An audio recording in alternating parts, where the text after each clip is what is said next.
All right, so what's up, everybody? Thanks for clicking this video. Thanks for tuning into my channel. My name's Simon Hill, Black American from Louisiana, coming to you live from Budapest, Hungary. Here with my beautiful wife, AKDI. Say hi, boo. Hi everyone, I'm AKDI, I'm from Turkey, and we are going to review Taxi Driver today. 1978 Martin Scorsese film. Don't know exactly if this was his first film or second film, but it is one of his earlier works, and I do believe it precedes Godfather. But yeah, it was an interesting film. We literally just finished watching it. We haven't talked about it beforehand, so everything we're going to say here is live and real, raw, honest, no pre-thinking about it. So how did you feel after we watched this movie? I mean, right now it's been like 5 minutes, not even 5 minutes, but I just feel confused by the ending because I don't know what was real. Like the ending seems too perfect to be real, honestly, for a character that is like so, not likable. Mm. So yeah, and I felt like at times it was a bit like too long. Like I felt the time, but I don't know. Like I do have some criticism of it, but at the same time, it was like okay, and it really reminded me of like I Stand Alone. But of course, like this movie was before that. Mm. What were your expectations going into the movie, or anything you knew about it beforehand? I actually had like the wrong expectations because I thought this was a movie about like the taxi driver who was like a serial killer and who was like killing women or something. That's what I thought like this movie was about, but I don't know like where I got that idea from, and it definitely was not that. What Mm. about you? For me, going into this film, I've heard a lot about it. The first thing that in my mind I think of with Taxi Driver is just like edgelord films, and also the association it has with the Joker. And because there are many like references the Joker picked up from this film, right? Like the red jacket and the extra skinny white man who's like going through a mental breakdown, mental crisis. So I thought about the Joker a lot during this film, even though of course that came after it. And I'm talking about the Joaquin Phoenix one that came out a few years ago. But I've heard that this is like one of the top films in cinema for cinema buffs. They love this film, but I've always had reticence about watching this film because the people that usually say they like this film are usually like the white film critics who generally praise all these movies where white men basically do the wrong thing all the time and they find ways to justify it, right? And guys, for anybody listening to this right now, I'm a black ass man, so I'm going to give my black ass review of this movie. And after watching it, I feel like this is hands down one of the most racist films I've ever seen in my life. And it bothers me so much that people praise this film when the reason that the guy does all of the evil things he does at the end and then gets praised for it is because of the racial animus he has towards black New Yorkers. And Martin Scorsese sort of verifies this when he uses the N word in this film. And I don't want people listening to me thinking I'm just triggered by Martin Scorsese saying the N word. And I'm saying the N word because YouTube likes to demonetize my channel, even when I, a black man, use the N word, but whatever. But there was no reason for Martin Scorsese to do it. There was no reason to have the character so upset whenever he saw black men in the film or other black characters. Sure, there were other people in the film who were bad people. But every time he's riding through the streets and saying this city is dirty, disgusting, full of scum, and every time he walks outside and he's ice grilling the first black man that walks past him, I'm like, what is this film trying to say? And I feel like this film is very problematic, and its ending is even more problematic. And I just have a lot of issues with it. But I can say this: I can understand why people like this film because the cinematography is great, the acting is great, the way the scenes are shot is very cool. Martin Scorsese is a fool with the camera; he can make anything look amazing. But even yeah, like I'm rewatching the film right now as I'm giving the review, and just the scenes of the guy driving the taxi look cool. So this is a cool looking film, but it has horrible, horrible politics. Yeah, I was confused by that too because, like I said, in my head, I thought this was going to be like a serial killer movie. So, like, when I felt that racial tension and racism in this movie, I was like, okay, like, I didn't know, this movie had race as a theme. And I'm watching it, and then I expected, like, him to do something bad to, like him planning on killing a black person and stuff like that. And he did end up killing one, but it was, like, sort of, not planned. And I thought like he was gonna like kill all black people or whatever or something like that because he's like a racist person. But at the same time, it didn't really end up going anywhere as well. So it was sort of unnecessary to have that like theme there. Maybe I Right. don't know. Right. Well, let's walk through the story like we always do for these film reviews. So basically, the movie opens up with this guy having an inner monologue of him driving a taxi. His name is Travis Binkle. He's like a 26-year-old man. He goes up. The movie then goes to him going up to the guy who owns the taxi cab company, and he's saying like, "I just want to work long hours." And the guy asks him a bunch of questions, and this is how we get to know who Travis is. He's a former Marine. He doesn't have much education. He doesn't really even understand the concept of work because the guy asks him, "Are you moonlighting?" Meaning, do you want to work night shifts because you're doing something else during the day? Like he's not a very bright or smart guy, right?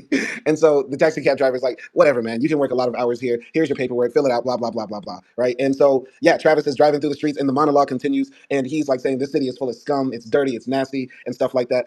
He's picking up people, and the people he picks up are like prostitutes or people with prostitutes a lot of the times because he's working night shift. And he says in the film, like, the freaks come out at night essentially. And at the end of the shift, he sometimes has to clean up blood and cum from the back seats. Later on in the film, he goes to the movie theater. He tries to holler at the girl behind the counter. She is not feeling him at all. She threatens to call security. And then he sits there in the film, the porno film. By the way, this is like 1970s New York, so they used to show like pornographic films in movie theaters, and this was something people used to regularly go to for some reason. And he's sitting in the pornographic film theater and saying like, I can't sleep. It's been like however many days and I can't sleep still, right? What did you think about the opening, everything that happened up to that point? Yeah, I mean, I guess like right away you can sense that this guy, Travis, is like purposeless. He's like either depressed or he gives like incel vibes, you know?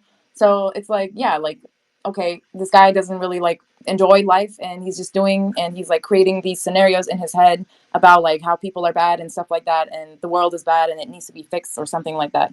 So yeah, right away it's giving like incel, it's giving mass shooter, it's giving like, those sort of people who like Nazi.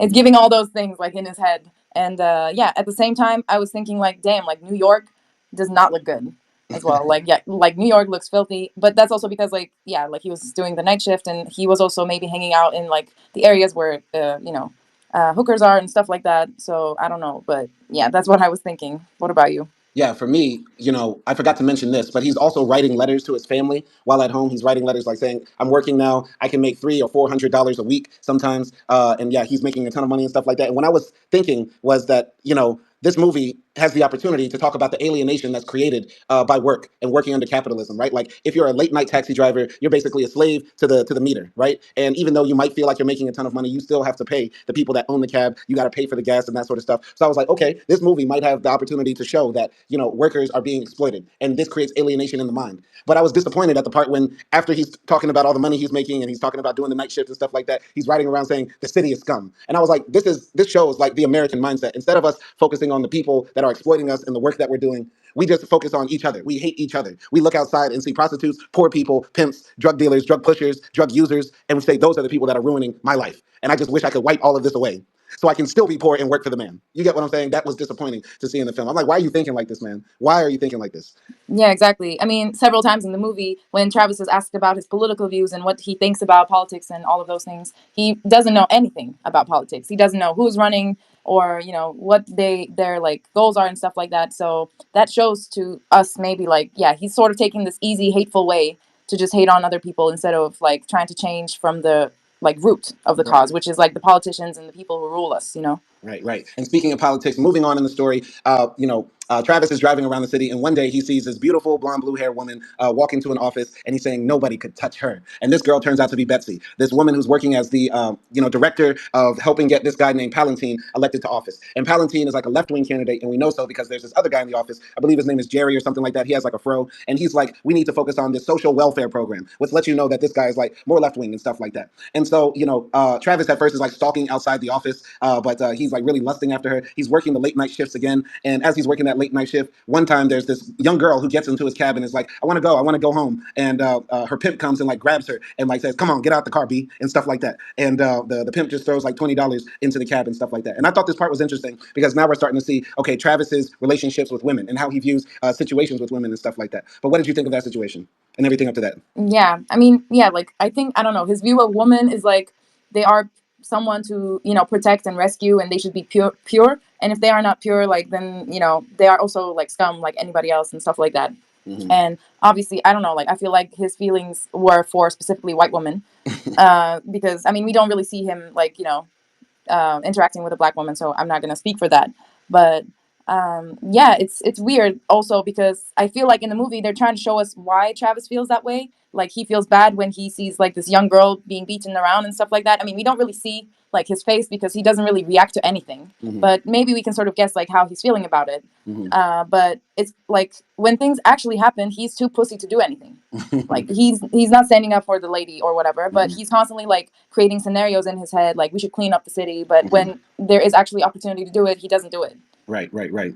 For me, like when Travis first saw Betsy, I was like, okay, this is like the chance for us to see he has this girl he really wants, and he's gonna, go down that path of like trying to be this guy who, gets the girl he always wanted, right? So I didn't have any, expectations for it and stuff like that, and I was just hoping the best for him because if he likes a girl, he should try to get the girl. I might have skipped ahead a bit when I talked about the young girl getting into the back of the cab, but yeah, he didn't do anything. He was PUSSY when, she jumped into the back, and the pimp, was, threw $20 at him and walked away and stuff like that. The part that I skipped over is when Travis meets the other taxi drivers and stuff like that, and this is where a bit of the racism of the film comes out, because there's like two other taxi cab drivers who are like Dumb and Dumber. This guy who has a balding top and another guy with gums that you can see all the way to Mars, right? And there's this other black taxi driver there who doesn't say a word in the entire film. Well, he barely says a word. They call him Doughboy because he'll do anything for a dollar, as they say. And he's basically always reading the paper, looking down and stuff like that. Meanwhile, the other taxi drivers are being hella racist.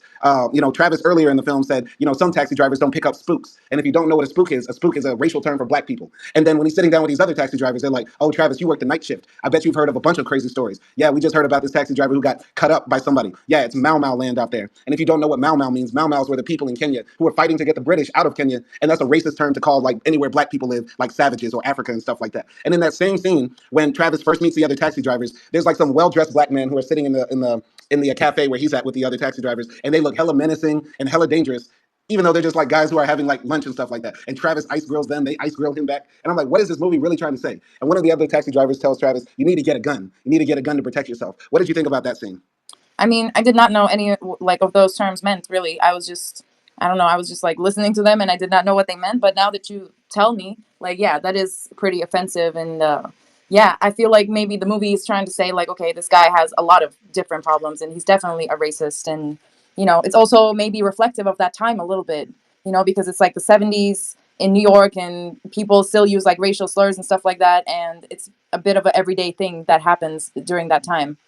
And yeah, maybe like at that time, most black people don't really say anything about it, or maybe it's because like that, for example, that black guy has to work with them and he doesn't really, care about what they're saying and stuff like that. So I don't know. What did you think? Right. Like, once again, I don't want anybody listening to this saying Simon just gets triggered by people using racial slurs for black people specifically throughout a film, like Spook, like Mau Mau Land, like the N-bomb being dropped throughout this film.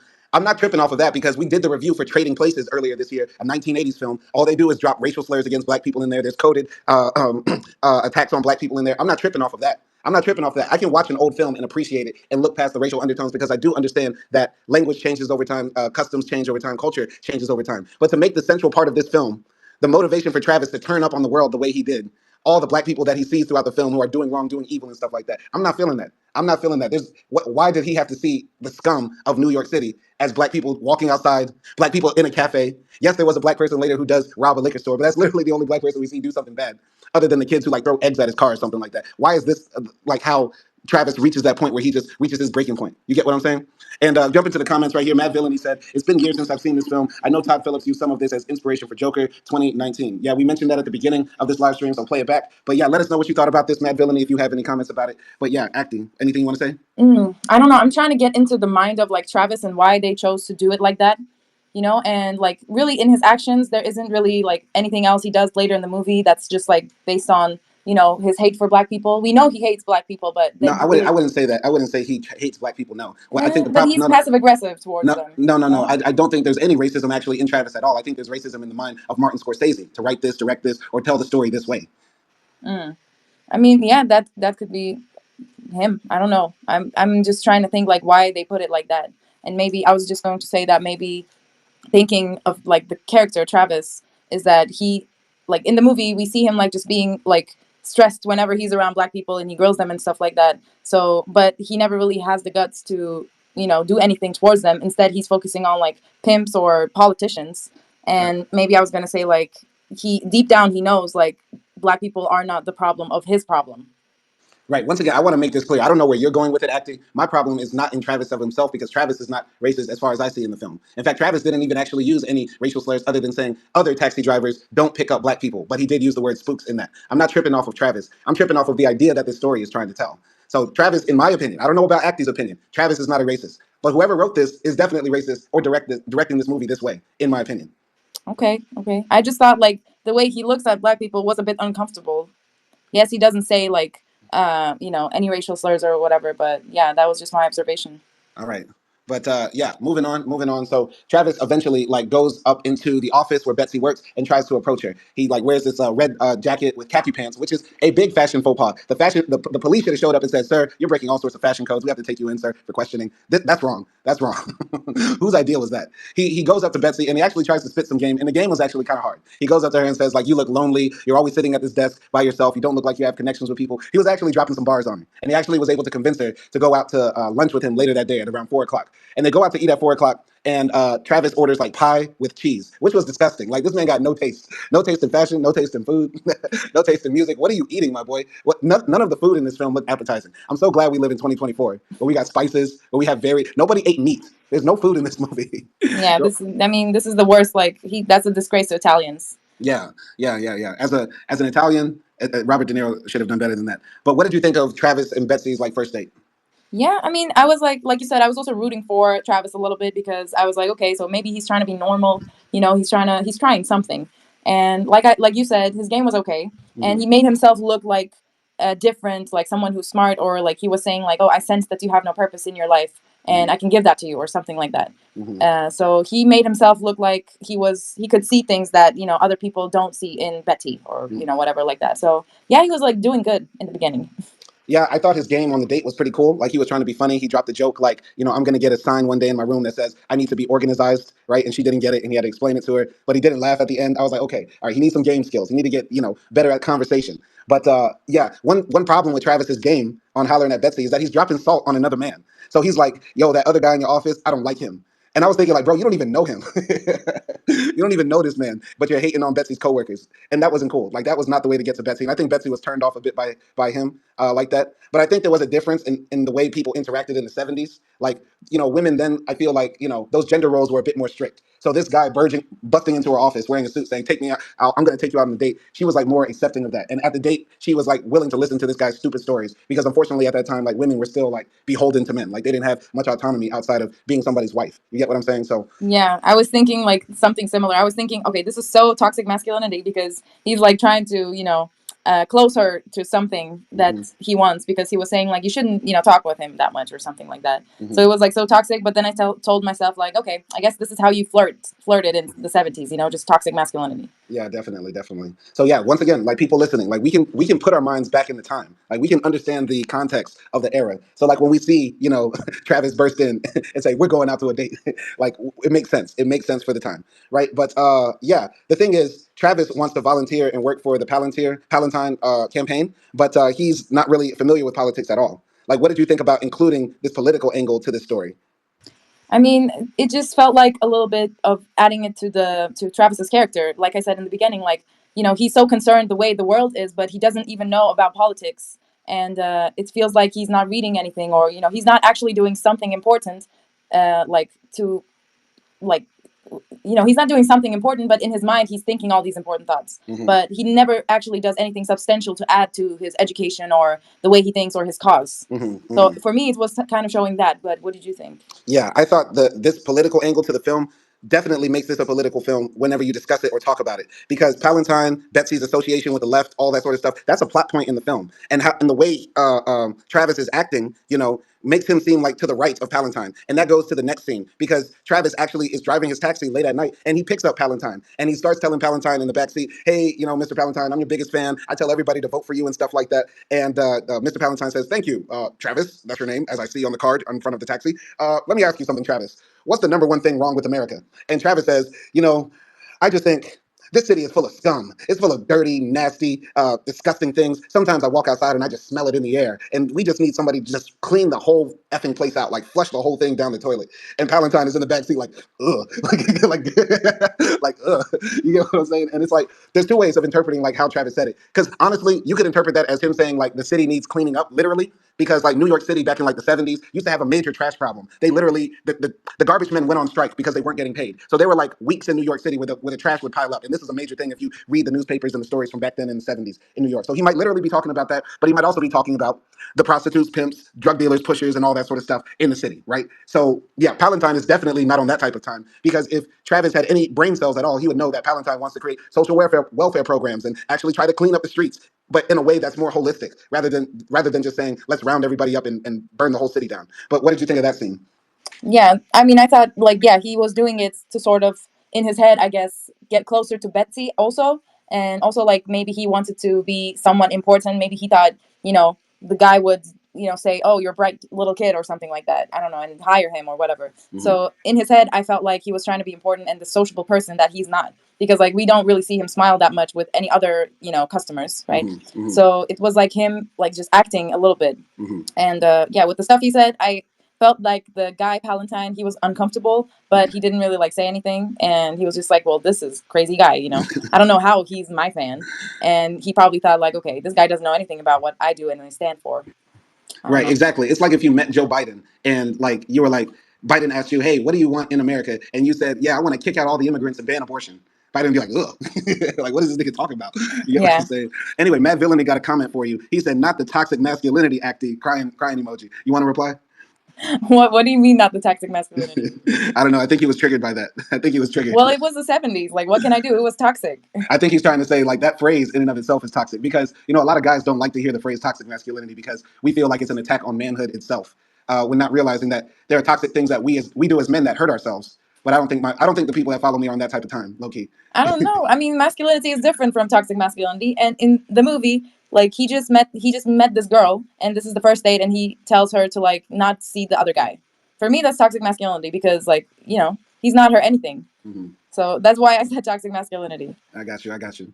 All right, but yeah, moving on in the story. So basically, like Travis is like driving around the city at night, and this is the part where he does pick up the young prostitute who gets in the backseat of the car, but then she demands to get out, and then the pimp throws $20 in there. I skipped ahead earlier, but that's actually where it happened.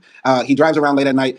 Some black kids come out of an alley and throw eggs at his car, and he drives by. The next day, he puts on a suit and he goes back up to go see Betsy. I think he's wearing the red suit, which has become like synonymous with this film. And what happens next after that? Do you remember? Yeah, I think this is their date.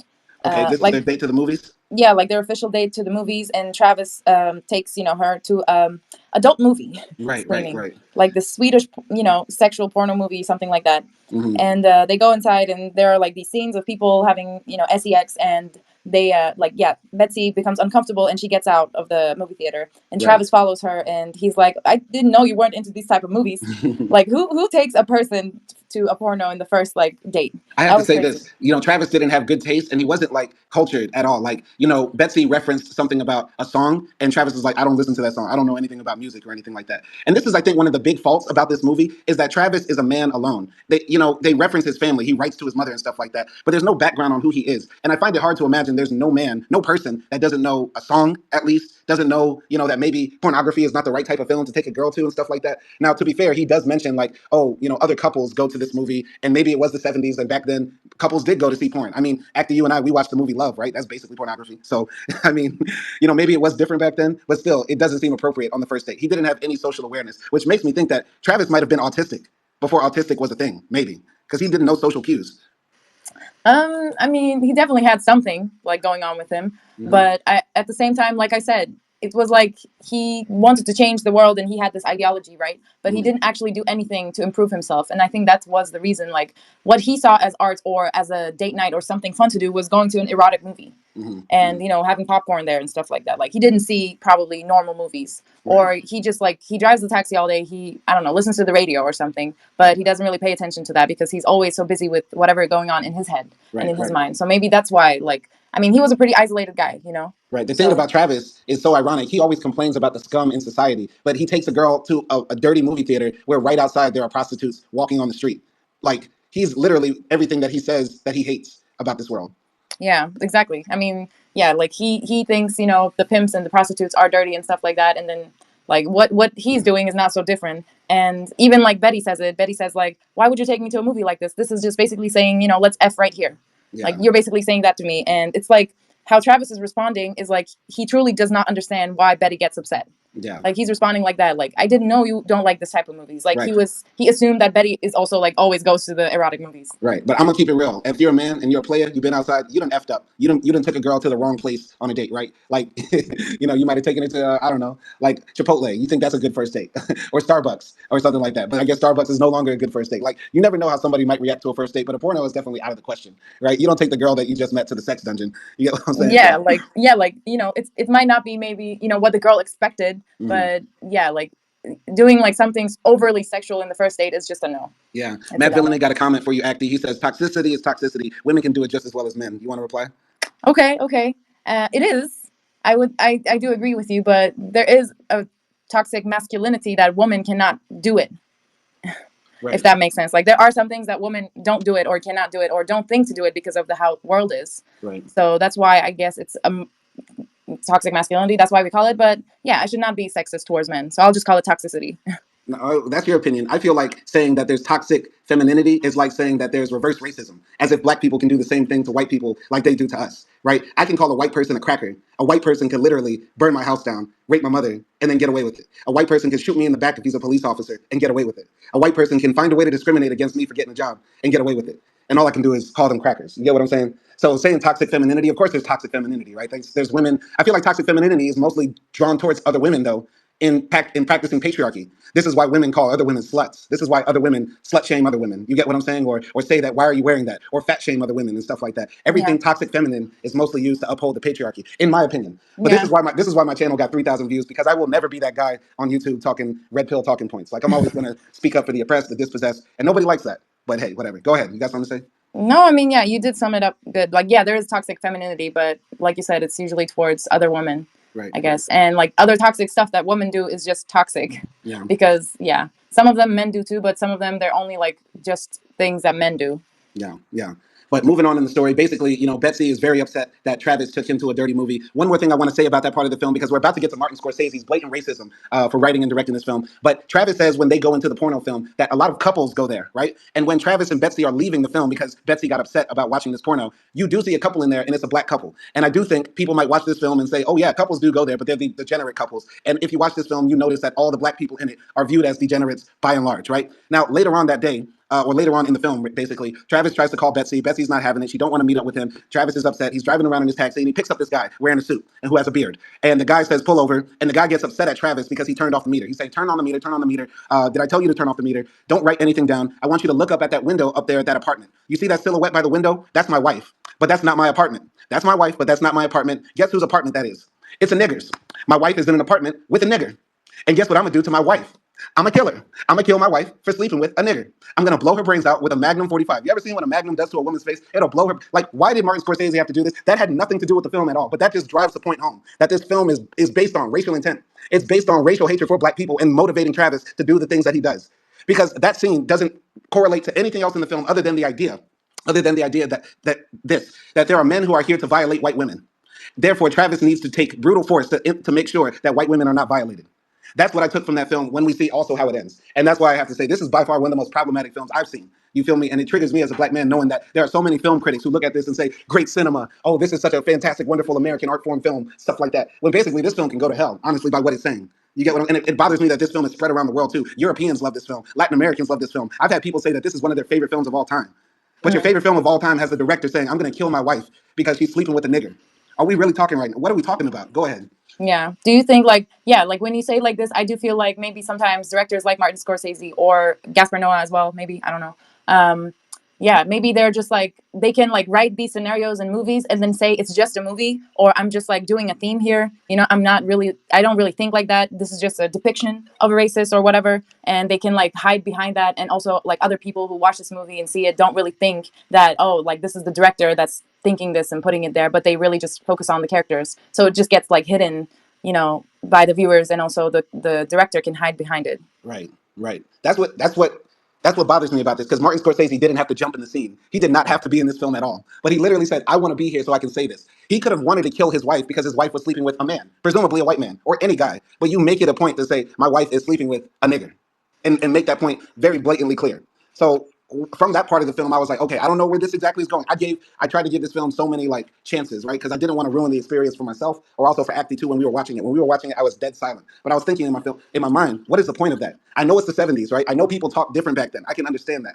But to say my wife is sleeping with an N-word and therefore I have to kill her, what are we getting at? You get what I'm saying? But go ahead, Yeah. sure. Continue, move on with the story, or do you have anything you want to add on? Yeah, no, I mean, I do agree with you. I just wanted to say, like, yeah, because when that scene happened and I was expecting Travis to do something about it, like, you know, oh, like, I was like, okay, he's going to show us his wild side. He's going to show us his, like, violent side. Mhm.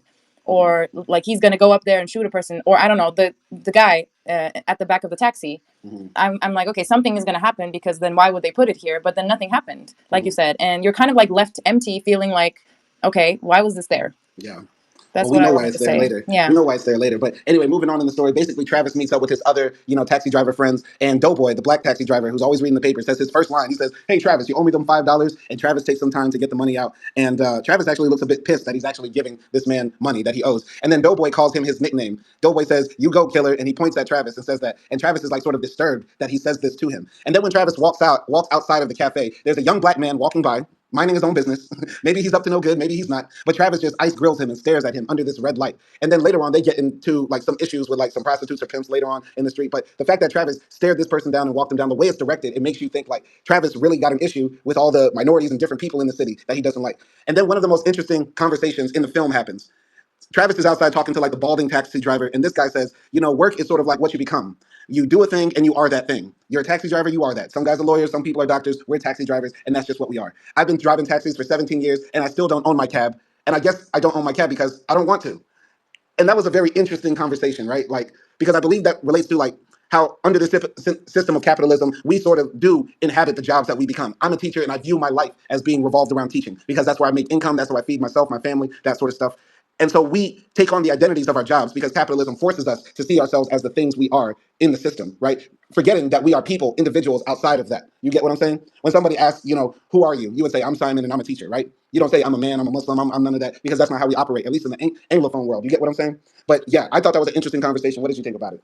Yeah, I mean, in that way, it is interesting, but I just thought, like, okay, this guy didn't really understand what Travis was talking about because Travis was, like, really nonsense, what he was saying. Like, he was saying, I don't feel well. I think I have to really go out there and do something about it.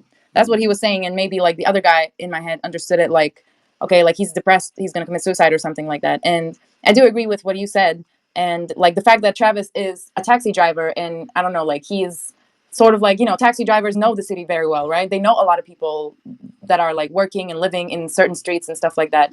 And Travis was that, but also I don't know like how I'm trying to like make a connection between a taxi driver job and Travis because at the same time I don't know maybe he is like a embodiment of a taxi or something like that. Like he's constantly like observing people having his own twisted thoughts, but he's not really doing anything about it. Right, And right. it's sort of like taxi drivers have to witness a lot of things, but they can't really do anything about it. Right, right. I don't Like know. in any job you do, you're going to get influenced by the people you work with.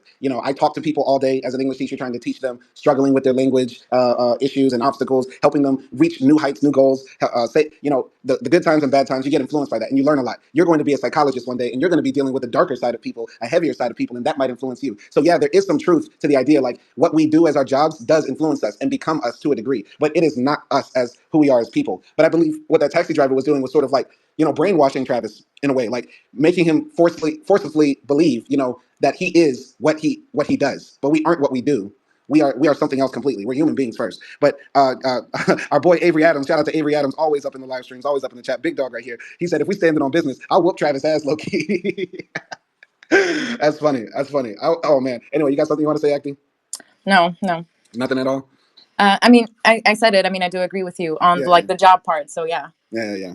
But moving on in the story, basically, Travis sees Palantine on TV. Palantine is talking about all the things he wants to do when he gets into office. Travis is like still driving around the city, kind of stalking Betsy because Betsy doesn't want to answer the phones or talk to him or anything like that. Do you know what happens next?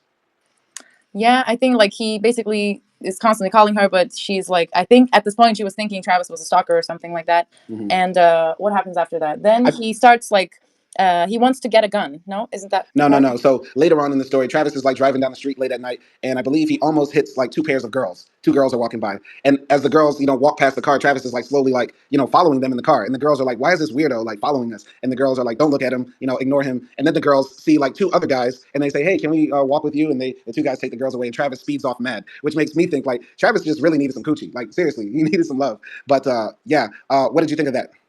Yeah, like I don't know. He was trying maybe in his mind he was thinking, okay, I can holla at this girl or whatever. And I Mhm. think that girl was like the first girl that tried to get into his cab. No. Yeah, he saw her again. That was the Yeah. same girl that jumped into the cab that the pimp pulled out, but he Yeah. saw her again, and that's why he was following her because he's like, I recognize her, but he also sees how beautiful she is now too. Yeah, so like you said, maybe he was thinking about like, oh, I can holla at her or whatever, or maybe he was trying to check, okay, like is she safe now or what happened to her, something like that. And then yeah, when he finds out that she's a prostitute, then he's like, okay, she's one of the scums, maybe. I don't know. Like I thought maybe he thought like that at that moment. Yeah, Possibly. But I was like, this stalking is getting out of control.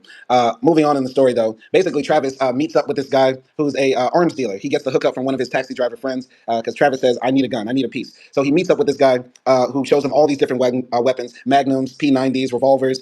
He pulls out a 38 snub nose. And you know, when he pulled out that 38, it's the small gun that has the revolver. I used to have one of those, and that was one of my favorite guns to like go shoot at the range and stuff like that before I sold all my guns. But yeah, it was that scene was kind of interesting. The once again the racism pops out in this film too because the gun dealer says I could sell these guns to some jungle bunnies up in Harlem for like $500. I don't know if you caught that racist term. I don't know that term either. Okay, I well, don't know these like American old racist terms. well, you know, the white supremacists have tons of racist terms for us because all they do is have black dick on the brain all the time. So, yeah, it's no surprise that when he pulls out the long black revolver, that he says, "Yeah, I could have sold this to some jungle bunnies," meaning black people, black men. Yeah, but eventually Travis ends up buying all the guns along with a holster and a strap, and then he goes home and he starts doing like kung fu moves and like you know practicing with weapons, looking in the mirror and stuff like that. One of the interesting scenes though is that when he's in that apartment buying the guns, he's pointing the gun out the window at the city, and he ends up pointing the gun at like some homeless people on the street. I don't know if you caught that. Yeah, yeah, but I didn't understand if they were homeless or not. They also look like old ladies. They didn't look like very wealthy people. I think he pointed at homeless people or just basically like the street people he views as scum, Mm. and ended up pointing the gun at those people, right? But yeah, what did you think of the purchasing of the weapons, and then when Travis goes home and goes Goku with the guns? Yeah, like, it was interesting because like this guy was sort of marketing these guns like it's a personal hobby thing, you know, like he's selling watches or something, or I don't know, some collection or whatever, and it almost made me interested in guns, which I am not at all. Like I don't know anything about guns, what kind they are, and stuff like that. Yeah. So it was interesting, and also like you know at the end when Travis is done and he buys like what like four guns or something like that, Hmm. and he says like, oh, I also have like drugs, I have like cocaine, or I don't know, do you want a Cadillac as well? You know, Hmm. it's only 2,000 or something. Like it was like you know. Also sort of maybe just introduced me to that time of America as well. I Yeah. don't know, like sort of, you know, because always in my head, America is like somewhere where you don't have corruption and stuff like that, Hmm. right? But at that time, I guess there was a lot of corruption, Yeah. sort of like that. No, no, it's definitely underworld. Like there's underworld in America now, and definitely I think even more back then in 1970s New Yeah. York. For me, the part that I liked about this film is that you know I've always known Robert De Niro as fat. So like seeing shirtless Travis like with the six pack and abs, I was like I didn't know Robert De Niro like had guns like that. You feel me? So I was that was funny to me to see. You know what I mean? Because I've always known Robert De Niro with the beer belly and man titties, just fat mobster Robert De Niro. I mean, he didn't have the best body. Like, yeah, he had like some muscles in his arms, but he was also like skinny as well. Like, he was Hmm. skinny, but he had like some muscles. So I don't know. It's not my type. Yeah. But yeah, it wasn't like he was super attractive or anything. Yeah. Now Travis at home starts making like all these contraptions to hide weapons on his body. So he has like this slit on his arm that he can like make the gun just come into his palm, like right under his shirt. He puts like the knife into his boot just so he's ready for war at any time. And I'm like, you know, this is the crazy thing like about America. Like there's so many people who are just obsessed with like self-defense, weapons and protection and stuff like that. And they view this like as a religion. Like the amount of time he spent like polishing the pistols and like doing pull-ups, you know, with the 38 in his mouth between his teeth and stuff like that. He could have got some coochie. If he worked on his game, worked on his mouthpiece, he could have actually got some peace. But he didn't do that. You get what I'm saying? And it's like the people with the most are the people that are the most paranoid of losing it all. And I was like, Travis, you make good money as a taxi driver. You're a white man in New York City. Why are you doing all this with the weapons? That's why I feel like Travis low-key got autism. He was autistic in this film, but there was no word for it then. But go ahead. Yeah, definitely. I mean, he could have did anything, like pick up a book, go to a normal movie, or whatever. Like you said, go to a date. But like he kept on like in front of the mirror practicing what he's going to say. You know, Yeah. you scumbag. Like it's you know you don't think I can shoot you, and all these like sort of very cheesy lines that like he's practicing over and over again. And I don't know, it was almost like he got affected by the Hollywood effect, Hmm. but Hmm. at the same time, like you know, it felt like I don't know, like he didn't really watch that much movies or whatever, but he did have a TV. Yeah. So I Yeah. don't know. It was like very like in his fantasy world ish. Yeah. And I was also thinking like, okay, is this like what also like mass shooters do in their rooms and stuff Hmm. like that? You know, like because they don't really spend any time for anything useful. So Hmm. it's like this is what they are like practicing for or whatever. Yeah, and that part of the film really disturbed me for the mass shooters part, just like you said, because we just did the movie review for that film Touch of Sin, which talks about violence in China. But this one touched me because it's like this is really happening in my country all the time. Like there's a guy right now in America planning the next mass shooting where 20 people will die in some horrific fashion at a church, at a supermarket, at some mall, and he is right now like polishing his pistols, putting his hand over the stove, doing like 20 pull-ups a day, and putting like all sorts of guns over his body, ready to walk into the next university and slaughter like 20 people, right? So you know, in the movie Touch of Sin that we reviewed, there wasn't this sort of like radicalized violence. There was senseless violence, or there was violence of revenge or passion, but there wasn't this radicalized violence where you do it because you're crazy or because you're turned up off of some idea. And to see this in taking place in New York, in my country and stuff like that, it was bothersome for me, which really makes me dislike this film even more because I feel like it puts it in people's head. If I do mass acts of violence, I can be a hero based on how the film ends. I don't want to spoil it for anybody who doesn't know, but how they paint Travis as a character, like, yeah, he's actually doing the right thing. That really doesn't sit well with me because we're not talking about people breaking their ankles. We're talking about people losing their lives here, and this film plays a part in that. Go ahead. Yeah, no, that was effed up. And like you said, how the film ends, I was like so confused. That's why I said that was my first impression because I really didn't think it was going to be like a good ending.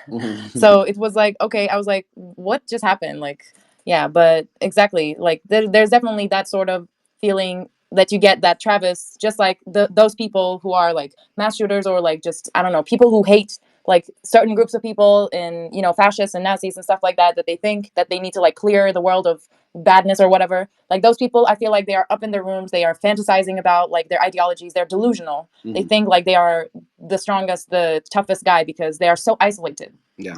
At the same time, because that's what he was like. Nobody could tell him what he was thinking was wrong because he didn't have anybody as well. Yeah. Exactly. And so, speaking of nobody being able to tell him what was wrong, moving on in the story, Travis goes to a Palatine rally, the guy who's running for president, and Travis talks to the Secret Service guy, and he starts asking him all these weird questions, like, how'd you get in the Secret Service? It must be hard. What type of guns do you carry? You got 38s, you got magnums, you got revolvers, all sorts of stuff. And the guy's like, let me take your name and information, and I'll send you everything. Travis gives him a fake name, and as Travis walks away, the security guard is like calling the photographer, like, take a picture of that crazy mother. And yeah, the guy couldn't take a picture of him quick enough. And then the next scene happens. One of the famous scenes of this film, Travis is at home, he's looking in the mirror, and he's like, you talking to me? You talking to me? And then he pulls out the gun, like just pretending, like as if he's in a confrontation with people and stuff like that. And he keeps on saying, like, here is a man who will not take it anymore. Here's a man who's not going to lay down, and let the society walk all over him. And then in the next scene after that, Travis is at like a grocery store, and somebody is like holding up the guy behind the register. He's like, put all the money in the bag. He's got a gun in his face. Travis is like shopping. The guy who's robbing the store doesn't see him. Travis comes up from behind him and shoots him, right? Travis doesn't have a permit for his gun, but the store owner covers for him and says, oh, just get out of here. I'll take care of it. And he then the guy behind the counter, while he's laying over this dead black man who tried to rob his store, the guy behind the counter takes out a stick and begins to beat the black man while hurling racial slurs at him, like mooly, like all sorts of negative derogatory terms that they didn't put in these subtitles. But I heard them. He calls them all sorts of nasty stuff. And I was like, why is this film continuing to be so goddamn Xeno? Why is it continuing to be so goddamn ism? I don't know, man. What did you think? Yeah, that was like, once again, I was like, okay, this happened. And I was thinking, okay, after this, he's going to go out to a killing rally or something. And then nothing really happens. I mean, something does happen, but not like right away. And once again, it was like you said, also, I was thinking, why is this man beating this black man lying on the ground dead? Like, he's already dead, why would you beat him? And also, I was thinking, because this is the argument for most pro-gun people that there has to be a superhero, right? Like, because police, what if police can't come? Like, we have to defend ourselves and stuff like that. What if something like this happens, a robbery, and you need a gun? And it's like, I understand that robbing a place is a very bad thing, and it's really bad for the store owner, right? That is a crime. But at the same time, it doesn't really justify taking someone's life. And I was thinking, like, this is such a crazy, politic. Like, this is such a crazy, like, law to have. Like, why would anyone have the right to end someone else's life just because there is a crime happening? Well, I mean, it can be justified if somebody has a gun in your face. Actually, if somebody had a gun in your face and somebody shot the guy who had that gun in your face in the back, I wouldn't be upset, right? Because I want you to live, right? And nobody deserves to have violence threatened against them. And of course, we all deserve the right to defend ourselves. Period. I understand that, right? The issue is not in and of the gun in and of itself. Once again, it's about the film constantly making black people be the ones who are the reasons for the wrong in society, right? Of course, there are other people who do wrong too, but all the animus that Travis has seems to be because of black people, though he may himself not be racist. Go ahead. I see, but I just was like kind of upset that this happened. Yes, there was a crime. Yes, there was a criminal, regardless of his race. I know, like, yes, that like choosing him to be black was, you know, a bit of a racist move in this movie, compared like along with all the other stuff that's happening with race in this movie. But I felt I felt disturbed that he came out looking like a hero, but he in the end killed a person. Right. But it felt like, at least on the screen, it was like, oh, he just helped a poor man, a poor store owner, defend himself. Yeah, yeah. And I feel like it shouldn't be the message once again, like, Right. Moving on, after Travis kills that guy, the next scene we see is, happy black people on TV dancing, and Travis is pointing his gun at the TV while these people are dancing on TV. Once again, this film is like sending a lot of subtle messages. But I honestly think this is one of the most important scenes, not only because Travis was pointing his gun at black people on TV, but because as he's watching the people dance, there's a pair of shoes on the dance floor that are empty. Now, how do you interpret that? Yeah, I saw that, and I don't know, maybe that was like supposed to be him, I don't know, because obviously he wanted some romance in his life, as he tried before with Betsy or Betty. I forgot her name. But yeah, maybe those shoes were, his shoes or something. And later on, like, I don't know. I don't know. What do you think? My opinion is that when you see empty shoes on the dance floor, it's saying that you should be here. You should be with everybody else who's dancing and having fun. And it was everybody there. It was black people, white people. Everybody was on TV dancing, having a great time. But there was a pair of shoes there, and you're not on the dance floor. Why are you on the outside looking in when you could easily be there too? Life is short. Life is fun. Get involved. Don't just be on the outside, right? Matt Villainy jumped into the comments. He said, "Holy hell! Now I know I didn't really watch this movie. I glanced at it maybe. I don't really get into Martin Scorsese films. You got anything you want to say on that?" No, All but right. I'm not that big of a fan of Martin Scorsese as well, because I don't like gangster movies that much. Man, I'm gonna say I like Scorsese films. I love Goodfellas. I actually liked Killers of the Flower Moon. Uh, Killers of the Flower Moon was him, right? It Yeah, was I right. like that one too. That's my favorite so far. Yeah, I liked. Martin Scorsese's done a lot of great films. He's But done it's a lot kind of of insane. How can a man who did this can also do Killers of the Flower Moon? because people do grow over time. I'm not going to discount. I'm saying Martin Scorsese was racist for making this film in 1978. I'm not going to discount that this man cannot have changed over time and learned over time because we all can. He also made The Wolf of Wall Street, Goodfellas, Shutter Island, The Irishman. So yeah, Martin Scorsese is one of them guys. I'm not going to take away from his greatness because he decided to be hella racist with this film, right? Plus he's an old Italian man, and we all know that the Italians are some of the biggest anti-black racists out there because all they do is think about black dick all day. All they do is think about black dick all day. So listen, that was the past. I'm still going to criticize this film though because I find it dangerous that so many people still really like this film. They still really like this film, and I think that goes into the insensitivity of a lot of people by not being aware of some of the things that the themes of this film are saying. But anything you want to say? No. All right, we're almost going to wrap it up here. We're getting done. But yeah, Travis is like still stalking Betsy throughout the city, keeping up with what Palantine is doing. He's writing letters to his family back home, but lying. He's lying to his family and saying like, "Oh, I'm dating this girl named Betsy. I'm living a great life. I go out with friends and all that sort of stuff." He starts to like really become unhinged. He's pointing his gun at the TV all the time, and as he's watching a soap opera where people are talking about love, he kicks over the TV, further proving that love is something that he just can't seem to grasp or understand, and he's disassociated with that, and he starts to like really beat himself up over that. As he's driving around the city, he sees like the pimps and prostitutes fighting, and he sees the girl that he wanted again, right? The young girl, and we find out that her name is Iris. He approaches Iris and says, "Hey," and she says, "You want to have a good time," meaning that's the universal slang for like, you want to sleep with the prostitute. So Iris says, "Talk to this guy." The guy doesn't believe that Travis is actually looking for sex with a prostitute, but he eventually convinces him. There's a tense moment. We find out actually Iris is 12 and a half years old. So the girl that Travis likes is basically a prepubescent preteen, like a pubescent preteen.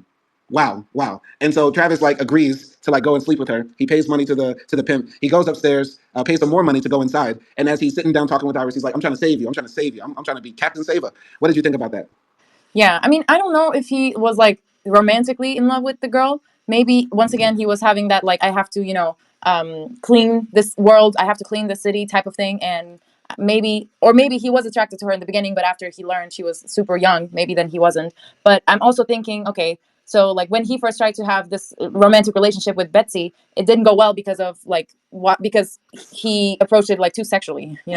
So maybe I'm thinking, okay, he's going like the opposite direction now, and he's gonna be like super conservative and super respectful, and he's not gonna do anything. And yeah, that was like just for me, him just trying to like justify his motives and his ideologies and thinking and to himself like, oh, I'm a great guy, like I'm saving a girl, I'm saving a little girl who's in the hands of prostitution, Mm-hmm, and mm-hmm. that's why like I'm like Jesus, or I'm like just someone who's so important and I'm actually doing a good thing, which Right. he wasn't. But that's just was some way that he would feel better about himself. Right, right, right. I'm gonna jump to his situation with Iris, but I just want to go back a bit to the part where he was lying to his parents. Briefly, I just want to say that reminds me or makes me think of like how in America, like in society, a man is supposed to leave the house and then try to become successful. Get the girl, get the money, get the job, get the crib, and stuff like that. And so I felt like Travis felt that pressure to perform like that to his mythical parents, who he never calls, he never talks to. I wonder why he always wrote letters to them. That makes me feel like his parents were actually dead because he's able to make phone calls, but he never calls them. He always writes to them. And I find that extremely weird, which makes me feel like Travis might have been lying to himself the entire time, and we can't actually trust what Travis says about himself or his family.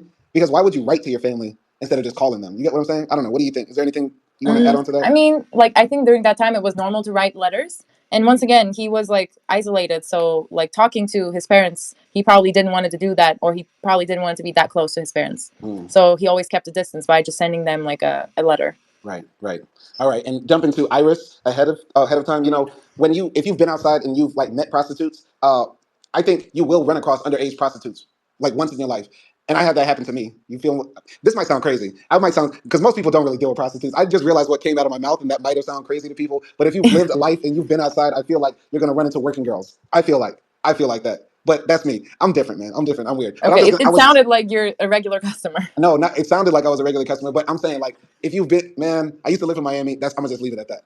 But I'm saying one time I did meet somebody who was pimping their own daughter, and that Mm. bothered me to a degree. I still think about that sometimes, like how crazy that was. And I've told the story before on my channel, but I'll say it again here. I was living in Minnesota, staying with my college girlfriend, and I was selling CDs because I was a rapper at the time. And I was selling CDs one day, and this guy says, "Hey, I'm a rapper too. Come back to the crib. Let's work on some music and stuff like that." So I'm sitting in the crib, I'm playing him my songs, he's playing him his songs, and yeah, basically the guy opened the door and said, "Yeah, she's in the back," and walked these guys to the back of the room, and his daughter was in there. And then he tried to sit down with me and act like everything was. I was like, "What the hell am I doing?" This is when I knew like I was way over my head and shit like that. And this is how like there was a pizza in the oven. The guy put a pizza in the oven, but he kept the plastic on because he was retarded.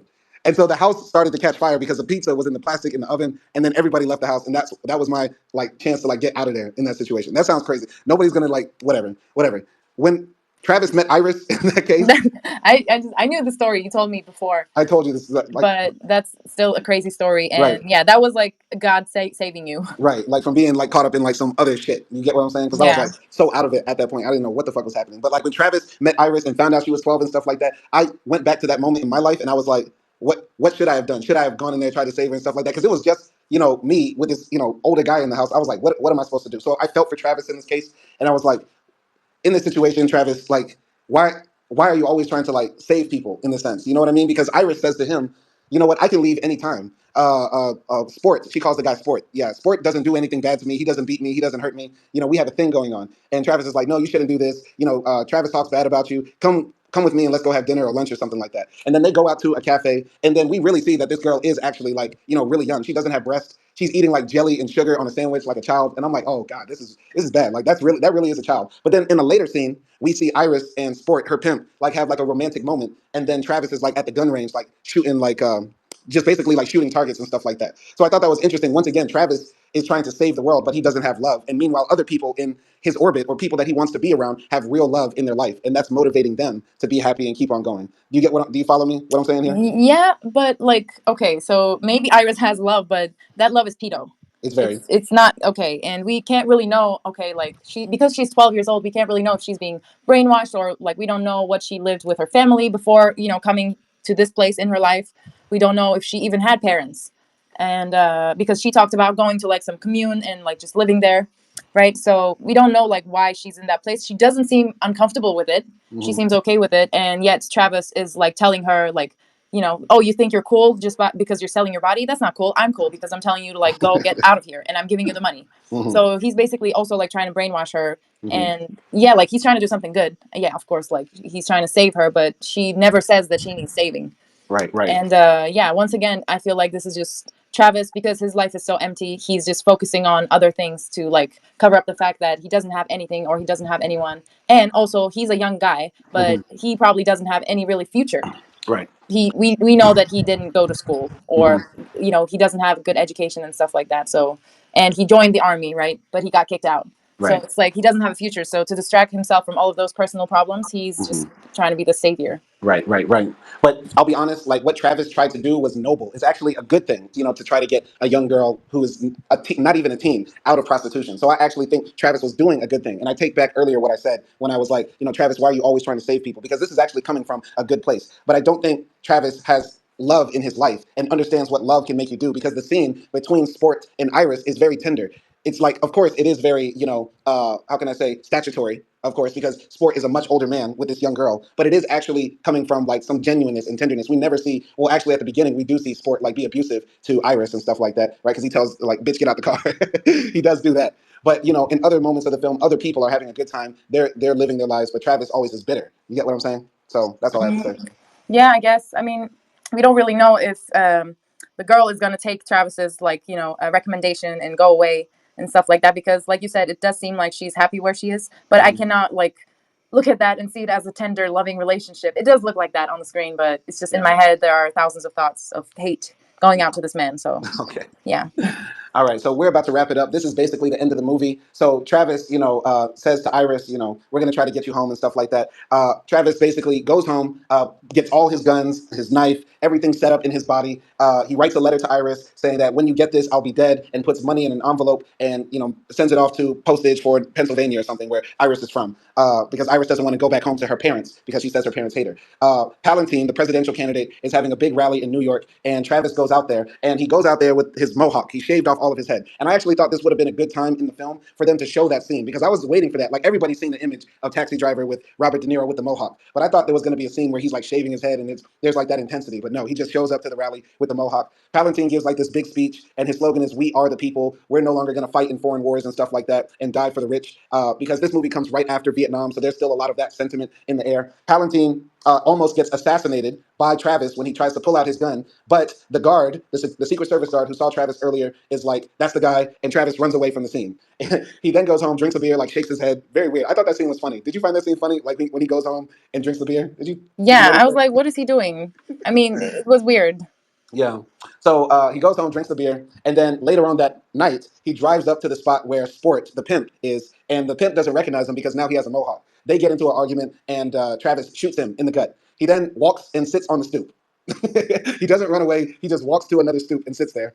Then he gets up and walks into the whorehouse where the guy who he paid $10 for the room is for. He shoots him in the hand and blows his fingers off. But Travis gets shot in the neck because Sport is still alive and he's busting his gun. But Travis turns around and finishes him off. Double taps him on his head. The guy who is the hotel owner is screaming, "I'm going to kill you." Travis walks upstairs and one of the guys in the room with Iris shoots him in the arm. But Travis taps him up. Pap pap.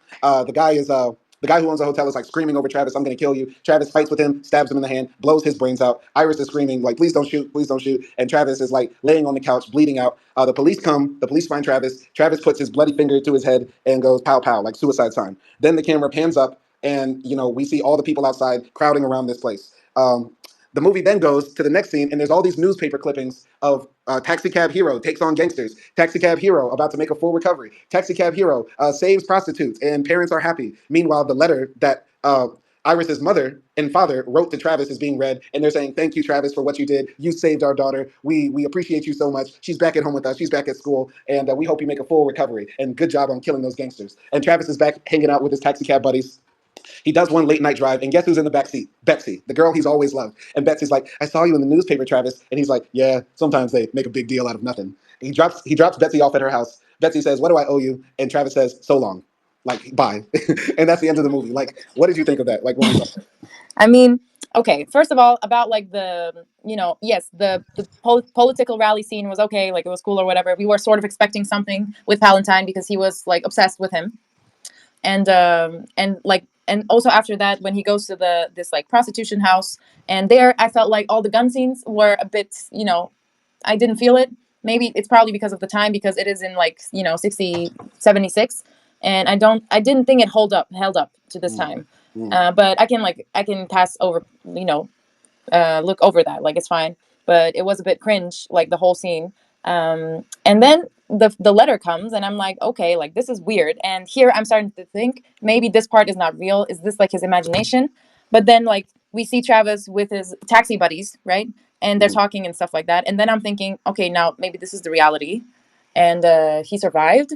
And then Betsy comes, and I'm like, okay, there's no way this woman is like lusting over Travis like this. So I'm also, once again, I'm like, okay, this is fantasy. This is like Travis's fantasy. So I was like a bit okay, like going back and forth of what happened, and a bit confused. But what did you think? Yeah, it's very simple. I'm not going to say much, but I can't co-sign a film that says, "Yeah, vigilantism, shooting people you think are bad is the way to get ahead," and that's a good story to tell. Like, I know movies are not supposed to be moral stories where there's supposed to be good guys and bad guys all the time. Like, movies can be complex and dark, and sometimes the bad guy can be the hero, right? But in this case, this film has become so popular, so big, so well renowned. People love it, call it a classic, think it's great American cinema, but they don't see the inherent problem in it and how possibly this film has like influenced society to the negative. All the people who love this film possibly will then bad talk gangster rap and say gangster rap is the reason why we got drive-by shootings in the hood all the time. But then they look at Taxi Driver and don't see a correlation between all the school shootings, mass shootings, and every lone wolf who walks up in the supermarket to murder all the undesirables. I just find this problematic. I can't get with it. Yeah, I mean, definitely the whole movie was giving like this man could be a mass shooter. Like it was definitely, there was that sort of feeling. And yeah, like the ending was definitely not like what I expected, because like I said, I was expecting not a happy ending. Like Travis, I don't know, getting killed or he's going to kill and get arrested or something, but not like this. I was Mhm. definitely not expecting this because Travis is not like a good character, you know? Even though he tries to do something good every once in a while, like try to save the little prostitute girl, like he also ends up like fucking up her life as well Mm. because now she doesn't have a pimp and now she doesn't have a boss, that means. Well, how's So that messing up her life? No 12-year-old needs a pimp, and she did go back to her family, so that is a positive thing. we don't know if she did. I feel like that part might be a fantasy. And I'm looking at like some movie review like explanation things, and this is like one person recommended that this was the ending. So this person is saying like the political part was real, and then like Travis going down to the whorehouse was also real, but there he's saying that Travis died, Mm. and everything after that was sort of like a fantasy or like an alternative, you know, ending a little bit like not real. It wasn't real. My problem with that is that the entire film is not real. Of course, it's a fictional story, right? But just saying that, okay, everything after that is fictionalized. Some people will say that just to try to excuse the film for making Travis seem like the good guy, which is what the film actually does. And there's no hint at all that this actually is a dream or some fantasy Travis is having or some last minute view of life before he goes into the hellfire. There's none of that. So people that are saying that, I feel like, are using that as a cop out, right? Like, I Maybe. yeah, go ahead. No, I mean I don't know. Yeah, maybe. I mean, yeah. Listen, I'm Simon Hill keeps it trill, and I'm gonna keep it trill. This is actually a pretty good film to watch because Robert De Niro does actually kill it as an actor. The cinematography is great. The scenes of like 1970s New York and all this griminess and dinginess is actually really fucking cool to look at. Honestly, the music. There's a particular song in this film that I've heard in another film. I don't know exactly where, but it's iconic. As soon as you hear it, like it's catchy. It's like this little string horn section, stuff like that. Very cool. Very cool. I like it. I think this film is actually entertaining. And Acty said earlier, it felt long. It didn't feel long to me. It felt like it had a good pace. But the problem Simon Hill has with this film is that the story in and of itself is very problematic. I don't like all the racism in it. I don't like the fact the director literally had to jump in and say, "My wife is sleeping with a nigger and I'm going to kill her." I didn't like any of that. That's not cool with me, and I'm never going to be on board with that. And to take it outside of the film in of itself, it's had such a big influence that I feel like there needs to be a black perspective on this. And so far, a lot of the film critics have been white men talking about how this film deserves praise for its edginess, its rawness, its realness, but nobody's talking about every other scene. There's Mau Mau Land, jungle bunnies, spooks, and all these sorts of derogatory terms for us, and how black people are making New York City hell on earth. Meanwhile, Travis is actually the demon that he claims everybody else is. So that's why I had to put my foot down on it. But go ahead. No, I mean I do agree on the fact that yes, this movie is shot beautifully. Like if you do enjoy sort of like cult-ish movies, I guess, this is like cool to watch. But at the same time, I feel like yeah, you do have to be aware of those like certain things that are told in the story and that are problematic, like the ending or like you know the weird racism in it that doesn't really go anywhere. And yeah, like just the ending, I guess. Also, like this guy doing and having all these thoughts, and then at the end becoming sort of like a hero. Right, right. Oh, and before I finish up, and then you can say whatever if you want to read reviews or anything like that. I got to give the worst take in the entire movie. This is the worst take. Okay. This movie is really an indictment on car culture. Because when you're in your car in America, there's something about driving your car in America that makes you right wing. I know this is crazy. Nobody's going to hear this. Nobody's going to hear this. But when you drive your car in America, you sort of get disassociated from the rest of the world, right? If you never use public transit, if you never got to take the bus, the train, the tram, anything like that, and all you do is drive your car, it makes you think like, I have to rely on myself. And when you're driving around in your car and you look out the window and you see nasty people and nasty things, you're thinking like, why can't these people be like me? Why can't they be like me? I'm successful. I got my whip. Why can't they do it too? You get what I'm saying? And that's what I feel like was also going through his head. Like he lives in New York City and never took the subway once. This is the only movie in history where the main character is in New York City and there's not the metro involved, right? What? You never took the L train, my boy. You get what I'm saying? So I feel like that's the worst take. Nobody's gonna hear that, but I'm telling you, you spend a lot of time in your car, you'll end up thinking like, I got to start killing people. That's the Okay. worst. I That's the mean, worst. that's a very like extreme thought to have in a car, and I cannot relate at all, because I don't drive a car, and I never like driven a car for a long time or whatever, so I cannot relate at all. And I feel like no matter what I do, I would never think like I should kill someone. No, no, I took it there with that, but I'm just saying, like when you drive your car, you start to think like the rest of society is really garbage and dirty. You get what I'm saying? I don't know. That's a really bad That's take. just like yeah, that's a depressed That, person thinking. that's a bad take. I know that's bad, but I'm still standing on it. I'm still standing on that bad take. Uh, Go ahead. yeah, I mean, I don't know. I don't. Okay, I do think this movie is overrated. I don't think like because I did come to it with a bit of a expectations, like a lot of expectations because this was like the classic, you know, it's so good, da, da, da, that's all I've heard. And yeah, like it is a beautiful movie and stuff like that, but I definitely seen like better movies with better themes and better like shots and stuff like that overall together. So, and also like story wise or screenplay and all of those things. Maybe because of its time, it was revolutionary, you know. So I'll give that to it, but I would say my score overall is like a 7. I'm gonna give it like a 6.5. 6.5. Yeah. Might be tough to watch. Might be tough to watch if you're black. Uh, but I do think everybody should watch this at least once, so we know what not to do in film, because we can learn from this, right? We can learn that maybe we shouldn't tell stories like this, and maybe we can tell this story in a different way. Like we could have Taxi 2024, right? Taxi Driver 2024, where like Travis realizes, oh wait, I've been driving, and even though I made $400, the boss made $2,000. Maybe I'm getting exploited here, something like that. I don't know.